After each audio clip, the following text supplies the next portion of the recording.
पाकिस्तान की कौमी असम्बली के स्पीकर सरदार अयाज सादिक लंदन में हाउस ऑफ कॉमन्स बरतानिया के स्पीकर से मुलाकात की। पाकिस्तान पीपल्स पार्टी के रुकन कौमी असम्बली और चीफ व्हिप एजाज हुसैन जाकरी और बरतानिया में पाकिस्तान के high commissioner doctor Mohammad Faisal भी मुलाकात में मौजूद थे।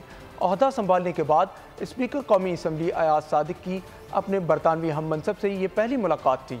सदरलैंड से हुई ने वफ्द का खैर मकदम करते हुए कहा कि पार्लियामेंटेरियंस के बाहमी दौरों और ताउन से पाकिस्तान और बरतानिया के ताल्लुकात मज़ीद मुस्तहकम होंगे।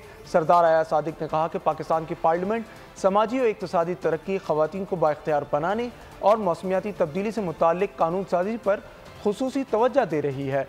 जम्मू और कश्मीर के संगीन मसले को उजागर किया गया और इस बात पर जोर दिया गया कि इसे कश्मीरी अवाम की उमंगों के मुताबिक हल किया जाना चाहिए। सरदार अयाज सादिक ने सदरलैंड से हुइल को दौरा पाकिस्तान की दावत दी, जिसे खुश दिली से कबूल कर लिया गया। सब्सक्राइब करें और बेल दबाएं ताकि कोई खबर रह न जाए।